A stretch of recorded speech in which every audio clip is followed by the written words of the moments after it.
Hi, I'm Joe Parisi. I'm the studio and audio director at Infusion. Hi, I'm Carissa Isolano, and I'm the art director here.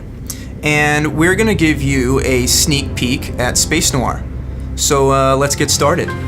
Our game is about Hal Markham, a bounty hunter working off the books for the galaxy's largest corporation, Syntax. What we're looking at here is his garage and home in Dig City. There's a lot to do here, but we're going to cover that another time. Yeah, so let's jump right into the action.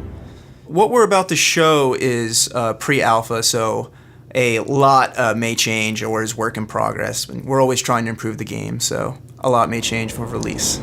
This is a side quest where we've been hired to defend a black market dealer's ship depot until he can defend it himself. This is more on the lighter action side and not so much the heavier noir story elements that are in the game, which we haven't really shown yet, but that's not too far off. If you look in the top left corner, you can see our comlink for the game.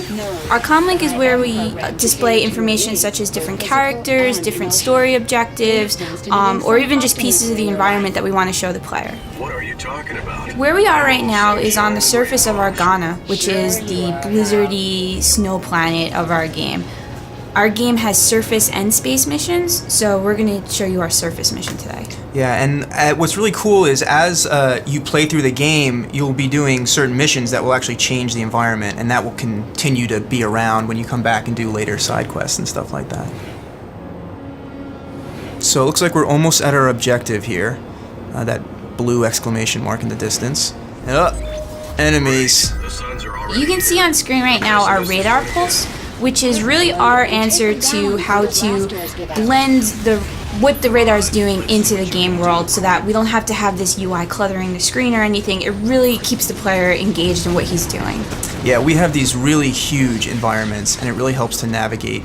You can see how nimble the ship is. We have it barrel rolling, doing 180s. It's really important for our game that not only you have strong offensive abilities, but really strong defensive abilities as well. We want lots of evasive maneuvers and being able to outmaneuver your opponents as opposed to just having stronger weapons. Going along with our minimalist HUD that we have for the game, one of the really cool features is that we actually display the health of the player on his ship, which is those nice little red pipes that are in the back. And as the player takes damage, you can actually watch those drain, which is really cool. We also have a reticle that doubles as your primary, secondary, and utility display for information. So each piece of the reticle represents your blasters, your missiles, or your utility. Yeah, and of course, we're just showing blasters and missiles right now, but there's an entire arsenal you can equip. You can equip 2 weapons at any time, plus a third utility, which we'll give you an example of a little later, and they are all fully upgradable. And what's a cool thing about our upgraded system is it doesn't just increase the stats. Once you get a weapon or utility to a certain level, basically a new version of it appears. Like for the blasters, you'll gain some extra blasters, and for the missiles, you can lock onto multiple enemies and fire at the same time. So stuff like that is really cool. And it's not just weapons and utilities. You can upgrade your hull, your thrusters, change the paint job, all kinds of stuff you can do. Something that's really important for us with our art style was really pushing everything over the top.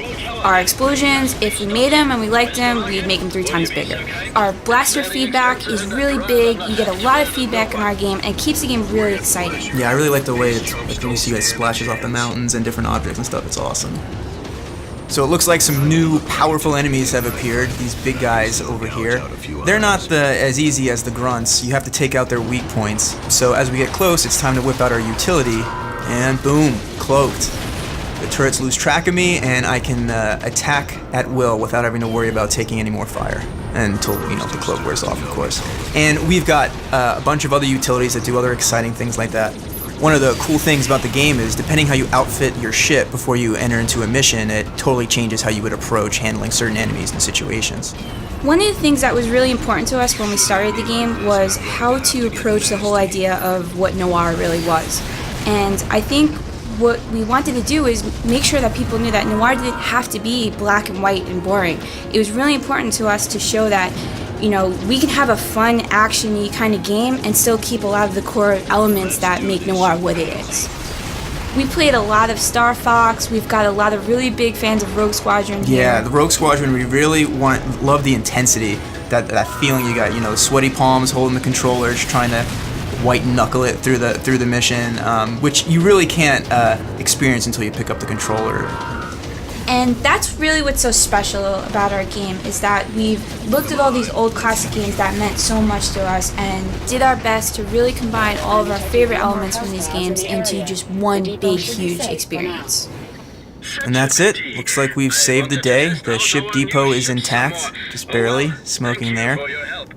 And Hal is going to head on back to his garage to collect on the bounty.